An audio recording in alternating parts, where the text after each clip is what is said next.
All right, lovely humans, we will go ahead and get started.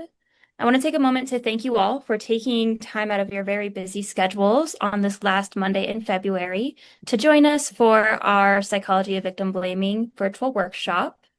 My name is Rachel. I am a violence prevention education program manager at the Phoenix Center at Auraria. I will be the side tech human today, so I'll be looking at the comments, helping with anything that might come up in our virtual space as best as I can. But just want to let us go ahead and get started. I'm going to pass it over to our fearless director, Katherine Miller, to kick us off. Thanks so much, Rachel. I don't know about fearless, but I do some things, and I've been around for a while. But hi, everyone. Like Rachel said, my name is Catherine. My pronouns are she, her, hers, and I'm the director for the Phoenix Center at Auraria. I am also an affiliate faculty member at MSU Denver, in gender, women, and sexuality studies, as well as psychology. And so part of where this presentation or bringing this presentation back, I've done iterations of this before, was to maybe give more psychology students kind of an in to like, here's how our work overlaps with the things that you're studying, in the hopes that that's also beneficial to anyone who's here who's not taking a psychology class as well. But that's kind of where this came from. So in this presentation, we're going to go over some theory, some examples, like specifically pulling stuff from social media, and then talking about ways that we can also reduce victim blaming. I think any one of those individual topics could be a whole thing all on its own. So like some of this, for some people, might seem a little surface level, and maybe things that you've seen before. So it's kind of meant to be a little bit more of an introduction. So just kind of be prepared for that. And I want to we start every presentation by giving a content warning. So I am going to talk about various forms of violence and abuse. I am going to say relationship violence. I am going to say rape. I am going to say sexual assault. Um, I am sometimes going to use the names of folks who have perpetrated these forms of violence. I am sometimes going to use the names of survivors who have experienced these forms of violence. I am going to show direct quotes from people that could be triggering for some folks. So I encourage you to do the things that you need to do in this space to take care of yourself. I think sometimes one of the nice things about being on Zoom and not being required to have your camera on is that you do kind of have the freedom and the ability to do the things that you need to do in order to take care of yourself in this space. So by no means are you required to turn your camera on, none of those things. You don't have to tell me if you're leaving the space. You don't even have to tell me if you're not listening. So do what you need to do to care for yourself. But if you do find this content particularly challenging or triggering for you, I would encourage you to maybe reach out to our 24/7 crisis helpline. That number is 303-556-2255. There is a volunteer advocate on call at all times. And so if that is something that you feel like you might need today or at another time, someone will be there to answer and talk you through things. And you can even talk about some of the stuff that's coming up in this presentation for you. That will be totally fine. And you don't necessarily have to be like directly in crisis. So even if you just have questions, that's a perfectly reasonable reason to call our helpline. Okay, I'm going to jump into content. So I hope everyone is ready. I have a lot of slides and I tend to talk too much and not have enough time. So I'm going to try to be more mindful of my time because I already probably spent more time on content warning than Rachel would have told me to. Okay, so I think it's important to start with definitions. This is what I would do in any classroom. If I say victim blaming, what does that mean and what are we talking about? So victim blaming is a devaluing act that occurs when the victim or victims of a crime or an accident is or are held responsible in whole or in part for the crimes that have been committed against them. And so obviously this could pertain to any victim of any crime. But the content that I am going to talk about today will focus very specifically on forms of interpersonal violence, specifically relationship violence and sexual violence, because that is the purview of the Phoenix Center at Auraria. So those are specifically the things that I am going to talk about today when I'm talking about victim blaming, right? So it's attributing blame for a crime to the person who experienced the crime and not the person who perpetrated it. And psychology can help us to understand why this happens in our society and why it is as big of a phenomenon as it is, because victim blaming is incredibly common. In fact, I would say probably everyone has succumbed to victim blaming at one point or another, even folks who do this work. So I wouldn't say that no one in my office has ever had a thought that would automatically like fall to victim blaming, because that is how our society is structured. We are structured in a society that has normalized violence, and that asks questions of victims that we wouldn't ask of other folks. And so that is can be really, really hard to unlearn in your brain as well. Um, so the first theory that we're going to focus on is called the just world theory. And I think this might be the one that people have maybe heard about most commonly. I feel like it is becoming more and more popular within regular vernacular in terms of how people talk about things, but is 100% coming up in a lot of different psychology courses, especially if you've taken things like social psychology, I think is the first place that I learned it. But the just world theory is where we want to believe that the world is a fair place. And when the world is fair, that means that people deserve what they get and they get what they deserve, right? So in this theory, bad things are not happening to good people. And I think specifically in the United States, we fall to this more frequently because we do tend to be a little bit more individualized, but we're also very much built on this structure of manifest destiny and the American dream and all of those kinds of things. And so if you're doing all of the right things, then theoretically you should be okay, right? And bad things only really happen to bad people. Um, and, in a perfect world, we have superheroes that come and save us from the bad people, right? And the reason why we want to believe this and the reason why it resonates so strongly, even if you hear me say like good things don't like happen to good people and bad things happen to bad people, and you know that that's not 100% correct, often our default falls to that because it helps to provide us with a sense of control, a sense of order, and a sense of justice, which are all things that make us feel safer in the world, right? So if we believe that bad things only happen to bad people, then we can kind of distance ourselves from either being bad people or assuming that bad things might happen to us, right? And that obviously changes based on your status in society, the identities that you hold. Those can all influence how these things interact.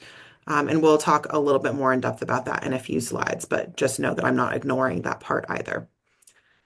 Another theory that you may have heard of in psychology that would also apply is the fundamental attribution error. So in this theory, it says that we have a tendency to attribute behavior to personal traits rather than situational factors, particularly when we're thinking about other people. We have more trouble doing this for ourselves. So, not trouble, but we do it differently, I guess I should say. So, for example, when someone is perpetually late to work, and I use this as an example for myself because I struggle to be on time. It's just not something I've ever been good at. And if somebody else sees that over and over and over again, the perception that they may have of me because of the fundamental attribution error is, well, Katherine just doesn't take things seriously. Katherine doesn't value other people's time. Katherine thinks that she's more important than everybody else. Katherine thinks X, Y, or Z, right? Those are all personal traits about me, right? That these are things that I just do naturally because I only care about myself, rather than attributing those things to situational factors, which may be I have two children who are 2 and 1 years old. That makes literally anything I do when I have to leave the house exceptionally difficult. That is a situational factor that I would be more likely to apply to myself. So in the fundamental attribution error, we are also more likely to apply those external factors to our misfortunes rather than personal traits, while other people are more likely to do the opposite, to attribute it to personal traits, right? So it may be that I have really good intentions of being on time, and I do. But I live far away. Traffic is really unpredictable. Some days there's like very little traffic, and other days there's a ton of traffic, and I don't know why it's taking me so long to get to work. Sometimes my kids play a role. Sometimes my husband plays a role. Sometimes my dogs play a role. And sometimes it is just me, and I took too long to decide what I was going to wear today, right? Like, but these are all still situational factors, okay? So that's what that would look like in a fundamental attribution error, right? So if somebody were to experience a form of violence, for example, that might look like attributing it to this person individually, like they did something to deserve this, as opposed to a situational factor that is being created, and even that situational factor being the person that's causing harm, right? Not attributing it to them. And then the next one is the defensive attribution hypothesis, which I know there's a lot of attribution words here, and that can get really confusing. Unfortunately, I didn't name these things. These are just the names that were given by other people, psychologists, I don't know what to call them, theorists. So I apologize for some of the similarities there, but they are in fact different. And in the defensive attribution hypothesis, and I think all of these are defense mechanisms, if we're being really clear. So the fact that this one is called defensive does not mean that the others are not. I think that they are. Um, but in this one, it says that the level of blame is based on the observer's perception of similarities and their identification with the victim. So the more similarities we feel with the victim, the less blame we are likely to place on that individual, right? Because we see ourselves in them. And then we want to believe, well, this thing can't happen, wouldn't happen to me. So don't want to believe that this would happen to this person. So there's no way that they did something to cause this, right? And that's also self-protective. And it does the opposite, where when we don't find a lot of similarities with the victim, it makes it easier for us to separate ourselves from them and to say, well, that would never happen to me because, and then list all of the reasons. I would never wear that, be at that place, um, take that drink. I would never date somebody like that. I would never, be in this area, et cetera, et cetera, et cetera. And that is a self-protective mechanism to make us feel like those things can't happen to us if we do certain things, right? Like I'm sure that anyone in this lecture right now who is socialized as a woman or was assigned female at birth was probably at one point told things like, um, don't walk down the street at night alone. Always park your car under a street light. How to carry your keys in your hand so that you can use them as a weapon. Don't wear your hair in a ponytail because it's easier to grab all of your hair at once. All of those. Wear shoes you can run in because you might have to run away. Not just because you want to be comfortable, but literally because you have to run away. And those are all also self-protective distortions that we've told folks. Not that some of them aren't true in the case of like a stranger. Sure, all of those things potentially could be helpful, but they assume that we can do things to control a perpetrator's behavior, which isn't true, right? So it's asking the victim to control whether or not they're going to be victimized, and that is not their behavior, right? And then it also assumes that everybody who is going to perpetrate harm is also a stranger. And when we're talking about forms of interpersonal violence, like particularly when we're talking about relationship violence, it's already someone you know. It's someone that you're in a relationship with, potentially married to, share children with, whatever. And even when we're talking about sexual violence, over two-thirds of reported sexual assault, and these are again reported, and we know that numbers are probably much higher because self-reporting does tend to be low when we're talking about sexual violence, but they know who the perpetrator is, right? So that person is not a stranger. It's not someone who's jumping out behind a bush or following them down the street, right? It's somebody who is going to know when this person is vulnerable and when they can take advantage of those vulnerabilities, right? And I think that society also likes to tell stories that these aren't things that people we know do to us because that's also self-protective, right? And it's self-protective in other ways in terms of also not wanting to believe that people close to us, people that we love or people that we care about could cause harm to other people, right? So all of these things work together as self-protective mechanisms, and we could call that cognitive minimization of the thing that's actually going on, right? So those are the three main theories There are some new ones coming out that I'm a little bit less familiar with and would take a lot more time to explain because they're related to personality traits. And I'm happy to share those studies if people are interested in reading them. I did not include them here just because I felt like it would kind of take over the whole presentation. And I really wanted to focus on these ones and how they appear because they tend to be the most common, whereas other ones might be specific to specific people. So what are the things that increase victim blaming in our society, right? So we have all these theories of how these things happen, but there are also other factors that are contributing to how this is manifesting in society. So, traditional gender role endorsement, like particularly when we're talking about sexual assault, or at least the research would support, is going to be a huge factor here because we do make assumptions in a gendered binary of how men and women are supposed to act. And when we subscribe to those very rigid gender roles, it does then open up a big field for victim blaming especially for folks who fall outside of binary identities, right? And a lot of the times, falling outside of a norm or falling outside of that binary is then also used as a reason to perpetrate violence against people as a form of correction. And I do that in quotations for people who couldn't see me who are just listening. There's a lot of research that the presence of drug and alcohol, specifically when someone is assaulted, will change people's idea of um, blame, and they will assign more blame to the victim in the case that drug or alcohol was utilized. And sometimes that can even change based on the language that is used when that story is told.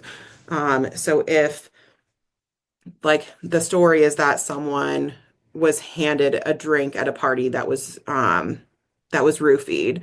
Um, who the subject is in that story will change how people assign or ascribe blame in that situation about what they should do. And if the perpetrator is the one that happens to be the subject and it's like X handed drink to Z, then they're like, well, X shouldn't have done blah, blah, blah, blah, blah. X being the perpetrator. And if it's reversed, then a lot of the participants in that study started saying things that the victim should not have done or could have done differently or should have done better to not have their drink roofied.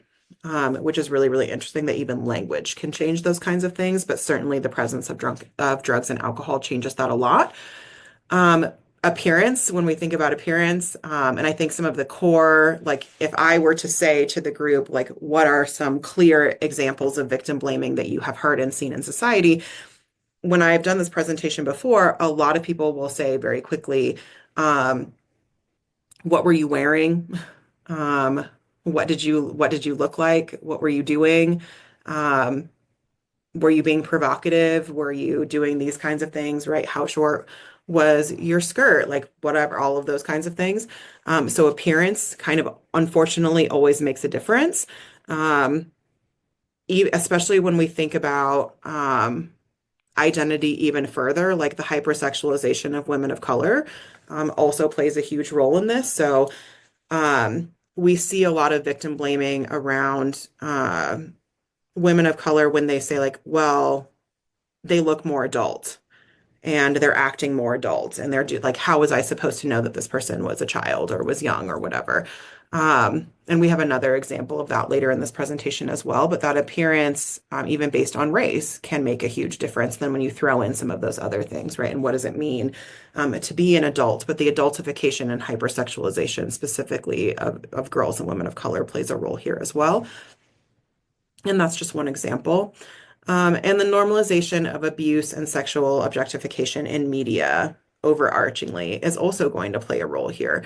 Because unfortunately, we all consume media at some point in time, like whether that be watching movies, television shows, listening to music, looking at art online, podcasts. I don't know how else are people like seeing ads. Magazines aren't quite as popular anymore, but we see ads all the time on the internet, right? And if we are just seeing violence and violent images and objectification happening over and over and over again, we start to become desensitized to that. And then it becomes the norm and something that we expect to happen. Which then also changes like how we view who should be held accountable for what kind of behavior.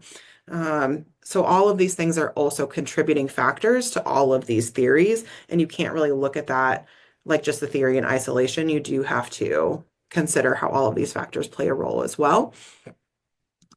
And then when we take it a step further and think about more identity factors and victim blaming, we do have the myth of the perfect victim, and I think that that certainly also plays a role here in terms of how we think about and how we talk about victim blaming, and that if a victim of abuse is not, I mean, I am using victim very intentionally in this context where normally I would say survivor, um, because of how the language around victim blaming happens. So I will also note that, and I do use survivor later.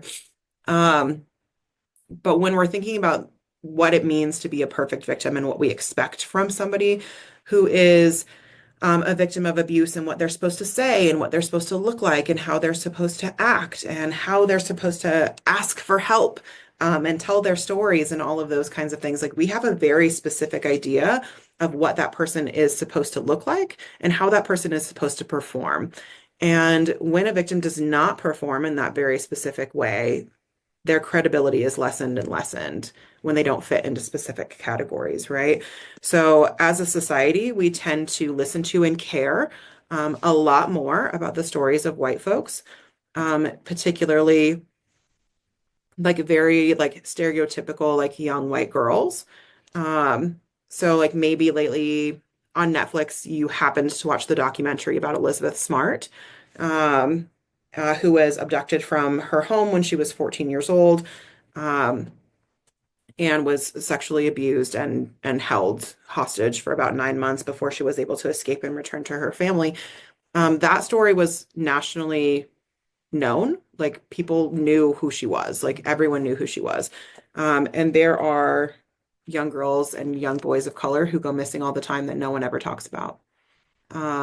Or when Gabby Petito was murdered by her partner a few years ago in Utah, um, that case was also very, very popular. Many people knew what it was. If I said her name, there's a very high likelihood that you would know who she was without me giving a lot more context about that. And then there was a lot of dialogue around like how many Indigenous women had gone missing in that area that had never been talked about before. And I'm not saying that white people's stories don't matter. I'm not saying that. I'm saying that all of these stories matter and we should be giving them the same kind of attention. And as a society, we tend not to because of who we believe the perfect victim is. We also assume that victims should be crying and should be grateful and thankful for the help that they're getting, that they should want their perpetrator to be held accountable in a very specific way through the criminal legal system, that they should be happy that they got away, that they should report the first time, and then if it happens again, it happens to happen again, then they should report it every single time. And when people wait, then we tend to have ideas about whether or not they are or could be a victim or not, and we have a lot of questions about that. And when we look at other identity characteristics of gender, race, sexuality, and class, those are also going to impact views of credibility, especially um, the more intersections of those minoritized identities that folks tend to hold. There's probably a higher likelihood of disbelief there based on the intersection of those identities. So there is a heightened blame and a lot of stereotypes that shape who is responsible and why they would be responsible. And a lot of this can just fall, like when we were talking about race and gender, can fall very quickly back to histories of violence towards people of color, and colonization in this country. So that's going to play a huge role. We already talked a little bit about the hypersexualization of Black, Latinx, and Asian women and how that's going to play a role. Um, Ideas that people have about the promiscuity of gay men also can play a role here, and whether or not like they would actually want something to happen or whether something could be consensual. A lot of ideas about biphobia and ideas of corrective rape are certainly issues that could be taken up here. The idea that Black folks in general are more prone to violence, and or feel less pain, I think also plays a role here, which again is tied to slavery. That people are just coming forward to do it for the money can relate to the class issues, right? So that if someone is poor and then they go after somebody who is famous, they're just doing it for the money. By the way, they don't really usually get money. They probably lose more money than they were going to gain. And even ideas of like not being attractive enough, of like who is aesthetically pleasing enough to experience these forms of violence, right? So we'll hear victim blaming around like, well, why would somebody like be in a relationship with that person because they look like X, Y, or Z, or I can't see that person getting raped because they're like not even pretty, are definitely things that I have heard in our society before, right? So those are just a few examples of how all of those things can overlap, but I'm sure you could think of other examples in your mind. I just wanted to give you an idea of like a lot of the interlocking systems and things that we're talking about here when we're talking about victim blaming and why it's actually not as straightforward, I think, as people think that it is. Um, okay, I don't see any questions in the chat, so I think I'm okay to keep going. I feel like I'm talking really fast, even though I know I'm not. Um, okay, so I wanted to give a few examples of what victim blaming sounds like, just in case maybe this is a new concept for you. But to also show that it's not just something that I'm saying happens as someone who does work in this field, as someone who works with survivors, but there are very clear-cut examples in the media. Every day, all the time that we can pull from. And so victim blaming often sounds like the victim was asking for it. Um, so this is a bit of an older example, but I still really wanted to keep it because I do think that people still talk about it. And I do think that Chris Brown's um, reputation is still like up there and talked about a lot in relation to violence that he perpetrated against Rihanna, and this happened way back in 2008. So they were in a relationship. I think they went to an award show. This might have been the picture that was taken actually before the incident happened. I'm not 100% sure. But this is a picture of them at an award show of some kind.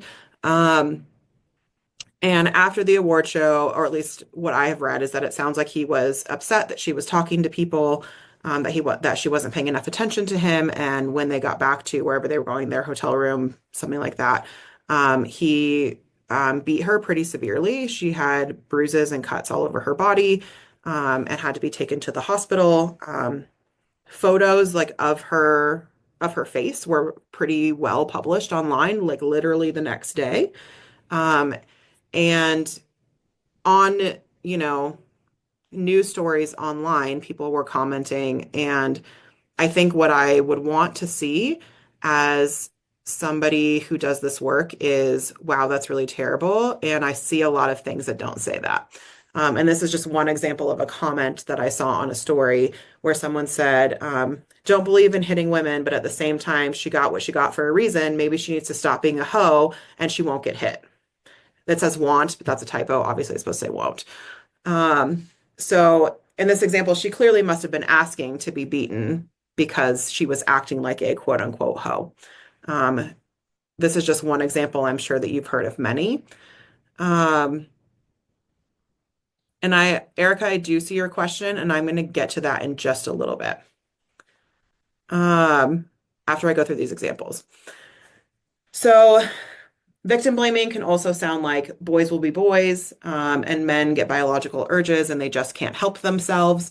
Um, so one example, I think I kind of missed the original Twitter because tweets were so great, and now I hate that platform and therefore I can't look at it. So I get to pull less things off of there. But we do have one from Donald Trump way back in 2013, where there was a lot of public dialogue around sexual assault that was happening in the military. And there were a lot of people who were coming forward and were saying, I was assaulted during my time in the military, and here's what happened to me. And people kind of being like, wow, like no one talks about this. No one knew, no one would think that that would happen. And his tweet was 26,000 unreported sexual assaults in the military, only 238 convictions. What did these geniuses expect when they put men and women together? Oh, I didn't know that men and women existing in the same space automatically said that sexual assault should be occurring. Um, So that was interesting and maybe not surprising given where we're at in 2026. Like, I don't think that a tweet that he sent out 13 years ago is really going to be that surprising for folks. But like we see this narrative over and over again in the media. And another story in the New York Times, it was an opinion piece that was talking about harassment and masculinity and men's libido and those kinds of things. But in that article, it said men arrive at this moment of reckoning woefully unprepared. Most are shocked by the reality of women's lived experience. Almost all are uninterested or unwilling to grapple with the problem at the heart of all of this, the often ugly and dangerous nature of the male libido. And essentially, like what it goes on to say is like women should expect these things from men because their libidos are so high that they just can't control themselves. Um, and I see this over and over, like even from like therapists. I've seen comments like that in their blogs and those kinds of things. It's why I always tell students like, please don't always think that Psychology Today is like a scholarly source because you really have to look at the person who's writing it. Like I even had a professor in my master's degree who said that victims taking responsibility for being sexually assaulted was good for them, and then wrote a whole blog about it after we talked about it. So on Psychology Today. So Psychology Today, not always the thing. So for the psych students, please remember that. But we're seeing this kind of narrative happen even in folks who are supposed to be doing healing work, right? And this can be a really, really problematic narrative that men just can't control themselves and they should be fine. Everyone else should be fine with it. Victim blaming can also sound like the victim made it up. This story is actually very, very recent, within the last week. Raji Rice, who is a wide receiver for the Kansas City Chiefs, who uh, has an ex-partner who has come forward and said that for the 18-month span that they were dating between 2023 and 2025, that he repeatedly assaulted her while she was pregnant, and is currently, I think, suing him for $1 million. And this was posted by Adam Schefter, who was like a huge analyst on ESPN. And then, of course, on Instagram, the comments were just wild. I only picked two because there were so many. Um, but one said, so you let a man beat on you for 18 months and stayed with him, then you file a suit, not saying she's lying, but the logic of the story is questionable, basically, is what the emojis suggest. And then another person says, always a lawsuit and never a criminal suit says a lot about the allegations. And so we even have ideas of like if someone is going to sue and they're going to do it for money, they must have made it up because they're only looking for money, and not understanding the differences between a criminal investigation and how that would get taken up. Like an individual can't say, I'm going to take this to criminal court. That's not how the system actually works. Um, there has to be an investigation by law enforcement. Law enforcement has to believe that there's enough credible evidence to send it to the district attorney, and then the state chooses to press charges. That's typically how that is going to happen. And we know that in some of these cases there is not that like really specific quote unquote hard evidence that the criminal process is going to be looking for to charge somebody beyond a reasonable doubt, right? Whereas in civil court, we are typically looking at preponderance of the evidence, which is that it's more likely than not that this happened. So we're looking at like 50% and a feather is how that's been framed to me before. Um, so like literally recent example within the last week. Um, that the victim is ruining the life of the person that is causing harm. So a few years ago, there was a big case around actor Danny Masterson, and him being accused by multiple folks of being raped. And he was ultimately found guilty and is serving time in prison right now. And before he was sentenced, his family asked for character statements from his friends. Two of those friends were Ashton Kutcher and Mila Kunis. And um, in Kutcher's statement to the judge, he said, "While I'm aware that the judgment has been cast as guilty on 2 counts of rape by force and the victims have a great desire for justice, I hope that my testament to his character is taken into consideration in sentencing. I do not believe he is an ongoing harm to society, and having his daughter raised without a present father would be a tertiary injustice in and of itself. Thank you for taking time to read this." So essentially, what I take from this is, um, like that his life, Danny's life is going to be ruined by spending time in prison. His life as a dad is going to be ruined. And then by proxy, his daughter's life is going to be ruined. And because of that, he should have a lighter sentence because he has a daughter, and is not an ongoing threat to society. First of all, he doesn't have any clear evidence to say that this person is not an ongoing threat to society. Um, but that like this is life ruining to him and therefore life ruining to his daughter, not thinking about how the lives of his victims have also potentially been ruined, and that he should therefore not be held responsible or accountable for his actions, is how I read that. Victim blaming can also sound like the victim should not have been in that situation at all. So this is a picture of Cassie Ventura, who is was previously dating Diddy, was also featured in the documentary that came out on Netflix recently. But she had come forward um, to file allegations against him for relationship violence and sexual assault. And when that civil suit came up, and it was settled pretty quickly, people thought, see, she just wanted money, like she just wanted, something from him since they were no longer together. And then a video was released that you may or may not have seen where like you can actually see him beating the shit out of her in um, like a hallway and in like near an elevator at a hotel that they were at.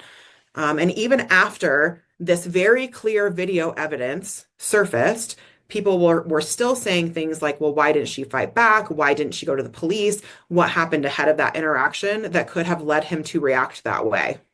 As though that's a justifiable reaction in that while she's running away, that he needs to follow her down the hallway in a towel and beat her up and try and drag her back, which is not reasonable. So I think a lot of people, I heard a lot of things around like, well, why did she stay in that situation? Why did she like let him keep doing those things, right? She could have made different decisions. She shouldn't have been in that situation, and therefore she put herself in that situation, right? She knew what she was getting into, um, which was obviously not true, and very hurtful to her and a lot of other survivors who experienced very similar things. So also a more recent example. And then victim blaming can also sound like the victim didn't say no. So Marilyn Manson has also been in the news for at least a decade, if not more, around multiple folks that he has dated coming forward to say that he has sexually abused them in a variety of ways. He has self-proclaimed that he has a room in his house called the Bad Girls Room. And if you don't obey, you go in the room. And he says it like it's a joke. But one of um, his victims said at first he made it sound cool, then he made it sound very punitive. Even if I was screaming, no one would hear me. First you fight and he enjoys the struggle. I learned not to fight it because that was giving him what he wanted. I just went somewhere else in my head. So if other people see that, it could be perceived as, well, this person wants it because they're not fighting back and they didn't say no, like they're not saying stop or doing any of those kinds of things. When in truth, like a very clear trauma response that people might have is also to submit. And that the easiest thing to do is to submit to the person causing you harm because that might make it end faster and might keep you out of more danger. That might literally be the thing that saves your life, right? And not giving them the satisfaction of the struggle. So submitting might actually be the safer choice in that situation. And victim blaming can also sound like the victim should have known what they were getting into, or that they should have known better. This has also been said and used a lot when we're talking about the Epstein files. Even the prosecutors have tended to victim blame survivors that have come forward, and that in the grand jury, a juror even asked, did you have any idea that deep inside of you that what you were doing was wrong? That young girls at the time knew that what they were doing was wrong. And they said each underage victim was confronted with questions about whether they understood that they had engaged in prostitution, no, and could be charged with a crime. That's akin to asking a rape victim what type of clothing that she was wearing. Um, so assuming that like people know what they're getting into or like knew if they were going, into a room with somebody that they should know what's going to happen, like that's also very, very false and how we fall down patterns of victim blaming, right? If you were going to go into the room with Epstein to give him a massage, everyone should have known what a massage meant. And you know what? A 14-year-old might not know that. And there are a lot of adults who don't know that. right? They think that they are being brought in as a professional, and then that's not how it goes. So these are just some examples. There are obviously like hundreds and hundreds of more. I just think that these ones tend to be the most common that we hear and see, particularly playing out in the media. Um, so what are the problems with this, and what happens after these things occur? And what does victim blaming support? So victim blaming supports perpetrators or people causing harm. Victim blaming invites more crime to occur. It makes it harder for justice to be served.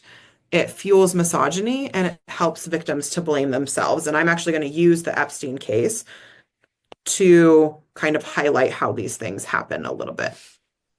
And I do have direct quotes from things in here. I do not have pictures of him intentionally, but I do have pictures of the survivors, just so that folks know. So when we're talking about protecting perpetrators, Megyn Kelly on her show, I think it's like a podcast, like radio show, something on like Sirius XM or something. I don't know. I don't listen to her because I don't want to listen to her talk. But she did say when she was, talking to a guest about Epstein, that he wasn't a pedophile because he liked 15-year-old girls. Like he liked underage girls, but he didn't like quote unquote children. And so like she says, he wasn't into like 8-year-olds, but he liked the very young teen types that could pass for even younger than they were, but would look legal to a passerby. Like that's an actual quote from her show that she said. Um, and I think that this example is very pertinent to protecting perpetrators because those are the same arguments that a perpetrator would make. In fact, like Epstein said this himself, and Virginia Giuffre, who is one of the Epstein survivors who unfortunately died by suicide last year, but also had a memoir that recently came out, which is very heartbreaking, but also very detailed. Like she says that she had heard him say that, like, I'm not a pedophile. I just, um, you know, I like them barely legal is essentially like what he said. And so they use this as ways to protect themselves as perpetrators, but then we also see people in our society kind of elevating that same theory or that same purview to then continue to protect them to say, well, like, oh, well, you're not a pedophile. What you're doing isn't that bad because they're almost because 15 and 18 are the same, 14 and 18 are the same, 14 and 21 are the same. And they're not. Like, I think that all of us could think very clearly about the differences in ourselves between being like 12, 13, and 14 and being 18 or 19 years old. Like, those things aren't the same. This also overlooks the fact that he was also doing this to people who were not minors, and that he would groom them through their adolescence into adulthood so that he could continue to perpetrate harm and then sell them to other people, right? So even like Megyn Kelly coming out and saying something like this is a really big deal, especially kind of like right after she kind of jumped on a lot of conservatives for not immediately condemning Russell Brand for literally the exact same thing on with not as many victims. It was three. So she was essentially like, we need to disown him, basically. And in this case, she's like, well, Epstein's like not a pedophile. I'm like, okay, honey, what's the difference? Um, and then I think some of the language around here goes over some of the things that we've already said. I just kept it on here in case I did not specifically cover these things, but I think that I have. Um, and power dynamics obviously play a big role here, right? When we're talking about the Epstein files in particular, like these are people who hold very high positions of power. And it's much harder for folks who are powerless in these situations than to be able to fight back. And when we're talking about victim blaming, I think it's very common for people to try to overlook who has power in a given situation and who has control in a given situation and how much power does a 12, 13, or 14-year-old have, right? It invites more crime. So there were at least 28 Epstein survivors who came forward and said that they had received death threats after coming forward and revealing their names, to the extent that there are still some survivors who have not publicly released their stories or gone on interviews or done any of those kinds of things.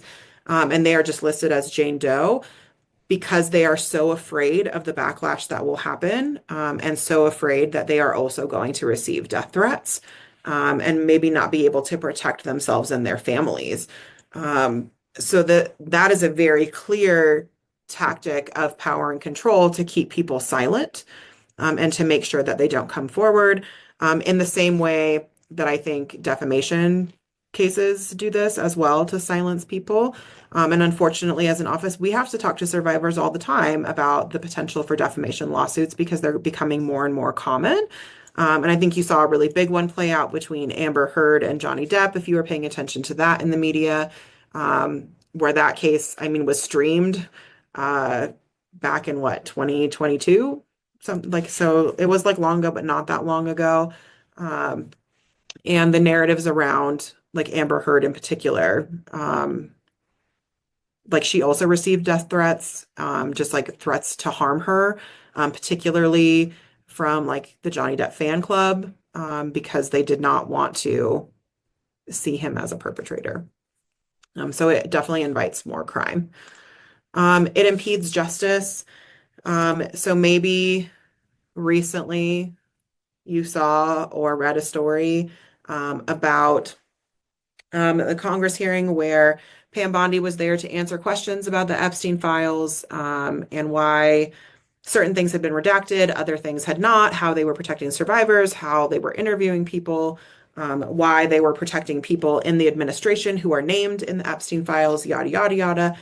And she literally refused to directly answer any questions at all. And in fact, like would just kind of spin the whole conversation to talk about whatever congressperson was asking her a question at the time. Um, Unfortunately, even the president has called this a Democratic hoax, despite obviously the existence of these files, um, photo evidence, all of these kinds of things. Unfortunately, I think the only two people that have spent time or like served any time related to this or have even been arrested, are a woman. So his accomplice, Ghislaine Maxwell, who is in prison here in the United States, and then Prince Andrew, who was stripped of his title of prince, was recently arrested, I think, within the last week, in the UK.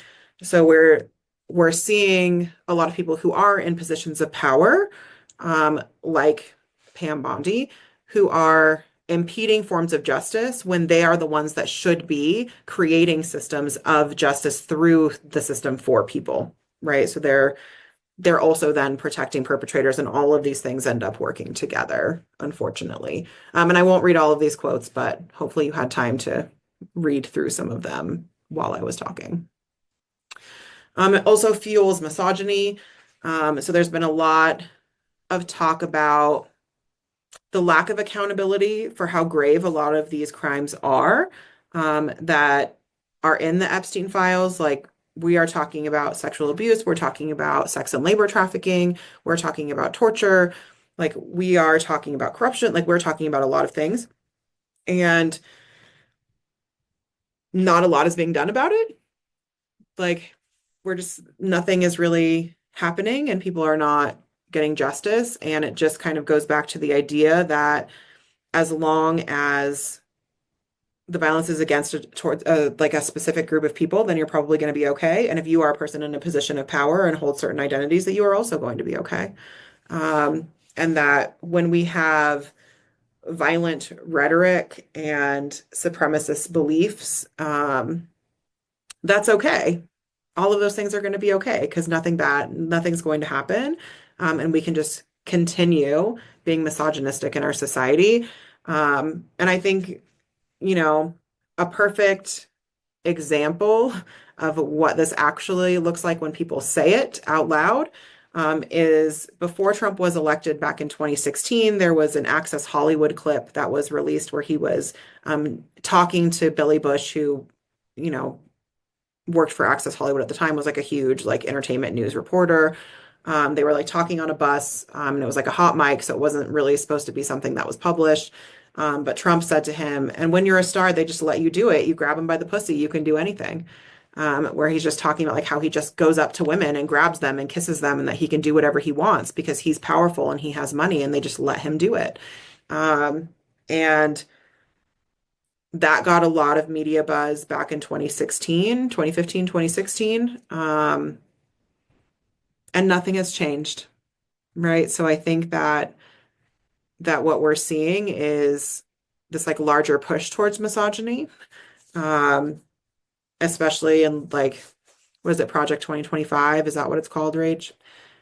Seeing a lot of it in there. And some of it isn't like that direct, right? Like that's a very direct statement. A lot of it is much more insidious than that. And victim blaming as a whole is usually much more insidious than that. And so we really need to be critical and be paying attention to the things that we're seeing. And ultimately, it supports self-blame, right? So I always tell people about my work with survivors and victim blaming in particular is that I can promise you that there's nothing that anyone else could say that a survivor hasn't said to themselves and worse. Because the stories that they tell themselves are so bad, because they know what other people might be saying. They've seen examples of other people get dragged through the mud. Um, in the media, like they know how bad that it can be. So it just supports a lot of that self-blame. And there is not a single story that I've read about an Epstein survivor where they did not talk about how much they blamed themselves for the things that were happening to themselves, to some of the other girls. That so, like sometimes that was a reason why they felt like they couldn't come forward or that they couldn't leave. Um, or that they hadn't spoken out until very, very, very recently, was because they held so much blame and shame and guilt for those experiences, for the things that happened to them, not the things that they chose, but the things that happened to them. And victim blaming helps to further perpetuate this, but violence also counts on this. Violence counts on this response from those who are victims of crime.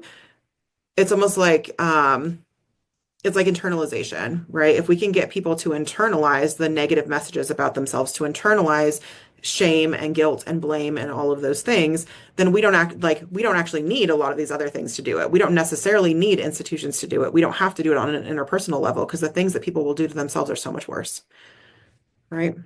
Like once we get to internalization, like it's usually pretty bad. Okay. So those are all of the problems that we're seeing and how they kind of interconnect. Um, So like while I was thinking about this presentation, I was like, so at the end of that, I think the question that I would still have is like, so why do we do this again? Like why are we victim blaming if like this is what we're upholding and this is what this actually means? And it's because we like certainty and we like clarity. And in some of these cases, when we don't have things like hard evidence, when the media can portray things in certain ways to make it maybe not as clear about the things that are happening, we tend to have a lot of questions. And if it's not black and white, a lot of the times we have a lot of issues supporting survivors, right? Like we are looking for a very clear narrative. And when that clear narrative doesn't exist, we start victim blaming, right? Because we want that certainty. We want to know for sure. And I think some of that, like these all go back to the just world theory, the attribution error, and the defense attribution hypothesis, right? These things all fit here, like fairness. We all want things to be fair. And so if we're looking for fairness in the world and stories don't fit within that box, we have a harder time accepting them because we want to believe that the world is fair, because we want it to be fair for us. And so if we see something like it just must be fair. Um, and we like safety and we like comfort and we want to believe that these things couldn't happen to us either. And so victim blaming helps us again to create that distance, just like I was talking about before, and to feel more comfortable in the world. I think something that we're seeing people experience um, within the last couple of years is a pretty significant decline in mental health because people are feeling less safe and they are feeling less comfortable, right? And I'm not going to go into all of the reasons why because that's not the purpose of this presentation. But you can see like why we tend to revert back to safety and comfort is because I mean, generally we want safety, we want to be safe. And victim blaming helps us feel more safe and more comfortable in our own worlds, even with people around us, right? Because if we're looking at everybody like like potentially perpetrate violence against us, that makes life really hard to lead, right? It's like, so do I just like never leave my house? And then when we talk about how terrible the internet is, it's like, well, then do I never do anything?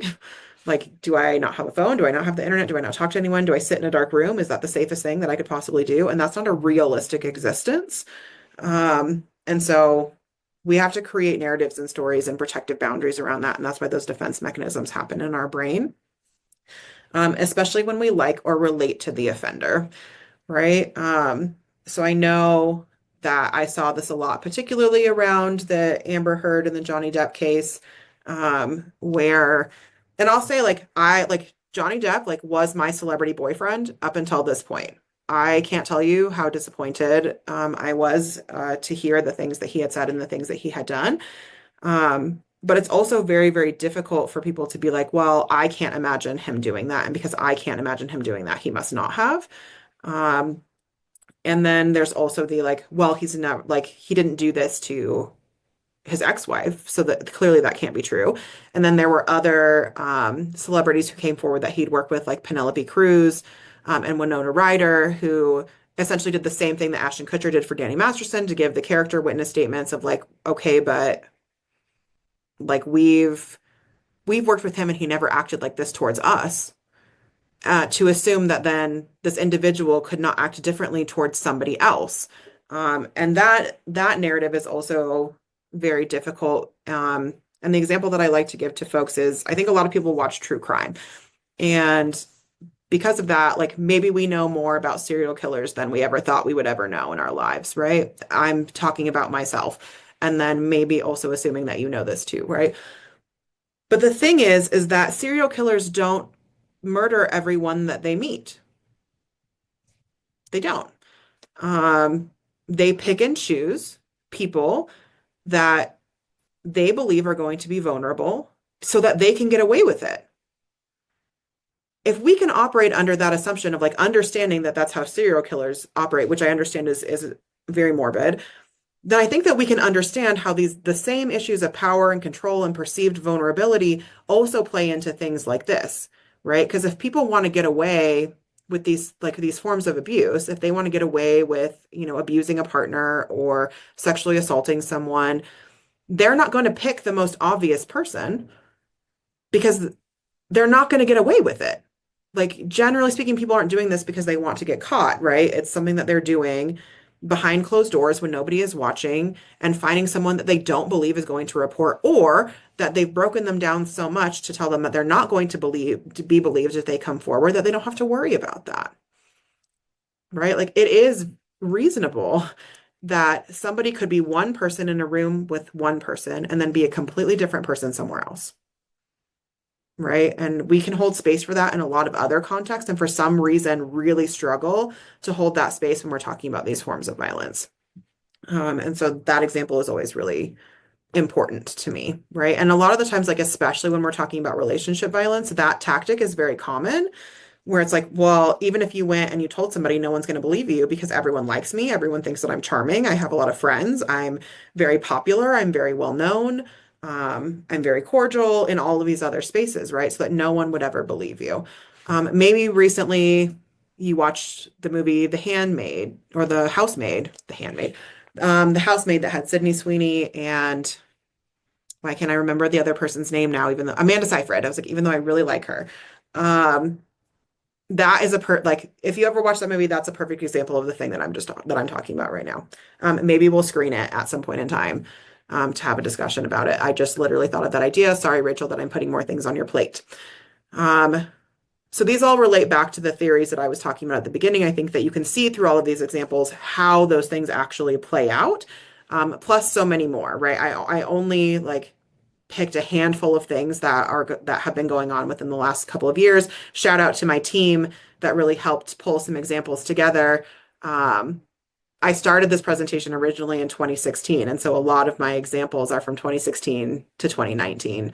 And they're not as relevant as some of the things that are going on right now. So my team did a great job of helping me pull some examples together. So thank you all for that.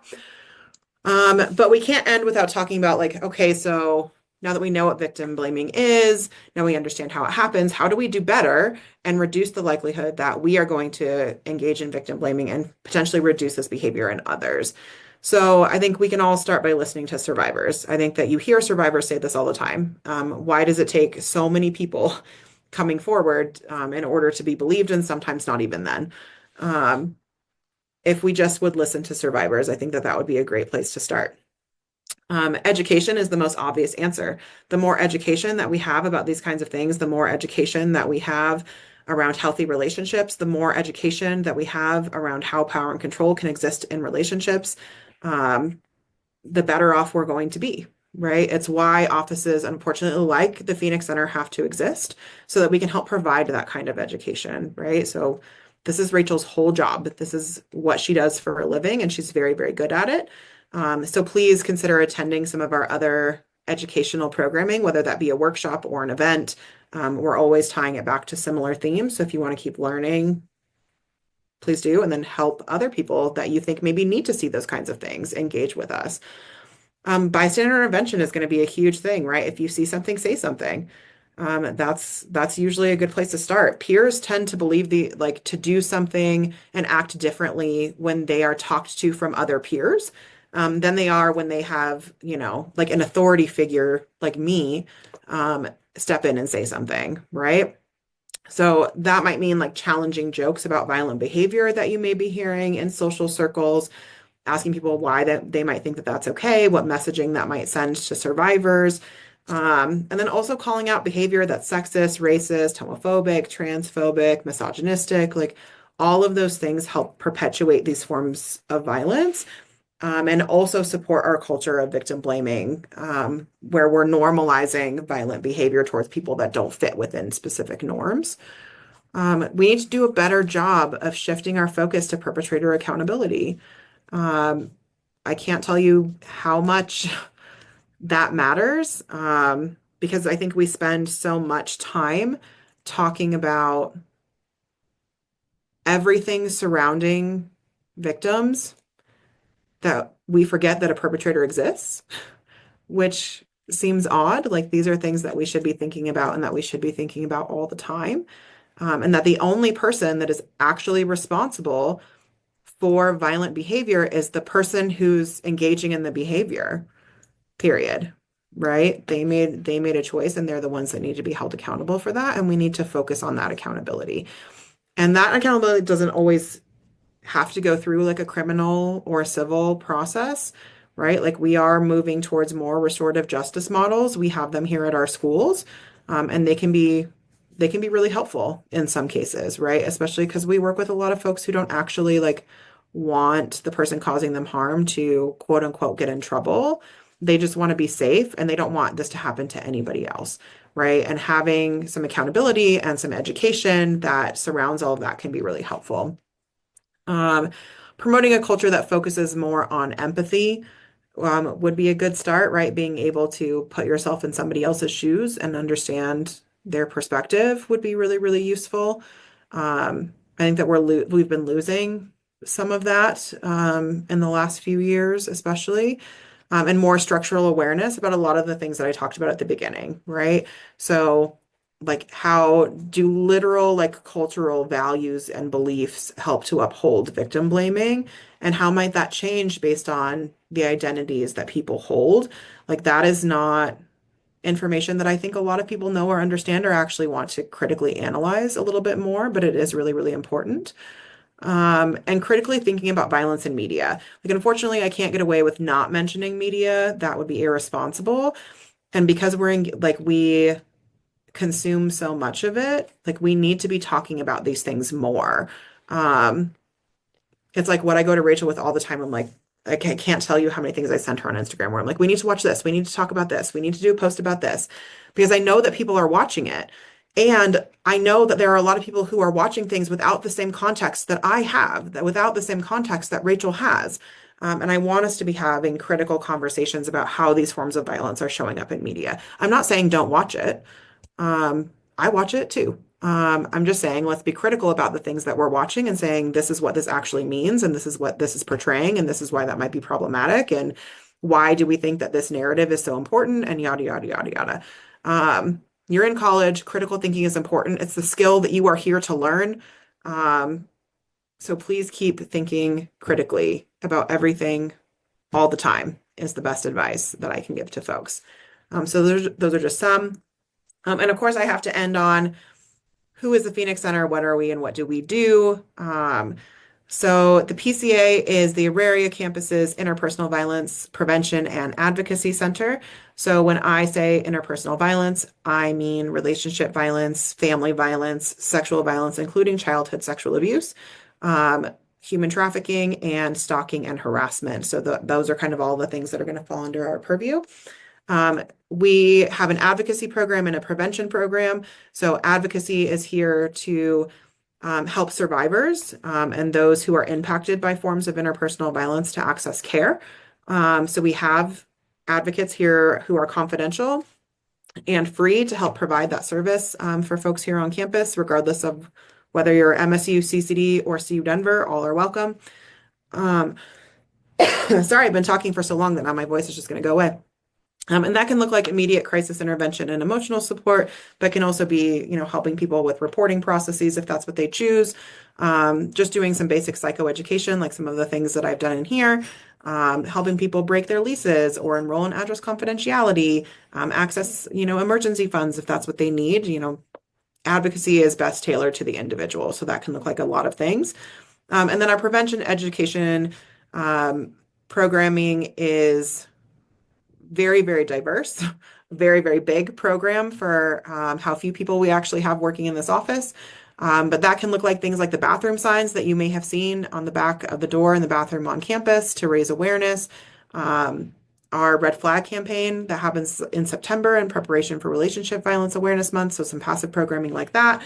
We also do trainings and workshops like this on various topics. If there are things that you would like to see more of, please don't hesitate to tell us. We would be happy to create it for you. You can see a list of the workshops and trainings that we offer on our website at thepca.org. And we also have a podcast. Please subscribe. We talk about media a lot on the podcast. And if you're not following us on Instagram, please do that as well. Our handle is also on here. And we have volunteer and internship opportunities. So if you're interested in volunteering for our 24/7 crisis helpline that is staffed by volunteer students who are trained by our office, our next training is probably going to be in July or August of this year, but you are welcome to fill out an application online at any time. We are just finishing up our spring training right now, so we'll have some new folks joining us at the beginning of March, which is really exciting. And then we also have undergraduate internships available in our prevention program and graduate internships available in our advocacy program. So if you are in a graduate program here on campus, that could be an option for you. That is a very short list of the things that we do. I could literally do an entire presentation where I just talk about our work. But you also have the QR code to the evaluation. If you would like to fill that out, would be really helpful to us. We always like to know what we're doing well and what you think that we can do better and what questions we can answer for you. This is the first time that we are doing this specific presentation as the PCA. I've done it before as an individual, but tailored very, very differently here. So I would love your feedback. And I know that I have a couple questions to answer. So I have to go back a little bit to Erica's question, and I apologize that I said I was going to come back to it, and then I waited until the very end. So Erica, I hope that you are still here. But Erica's question was, would sex workers be categorized in what I discussed, the lack of credibility of sexual assault on that industry because it is sex focused? Yes, absolutely. So frequently, sex workers are not believed because of the line of work that they do, where it's like, well, no one can sexually assault you because you have sex for your job, where that is definitely not true. And there are a lot of people who solicit sex workers with the intention of intentionally causing them harm. And then also knowing that there's a less likelihood that they're going to report because of how the criminal legal system views sex work in this country. But sex workers are really good at taking care of themselves. I will say that. So typically they have, networks where like they're letting each other know, like, hey, if you ever get a request from this person using this handle, this was my experience. This person isn't safe, all of those kinds of things. So, but yes, absolutely. So I would categorize sex workers like when we're thinking about how violence is normalized, when we're thinking about intersections of identity, I would definitely 100% throw that one in there, which I think is where some of the question came from. Were there other questions? You can feel free to unmute yourself or to put it in the chat if you would like.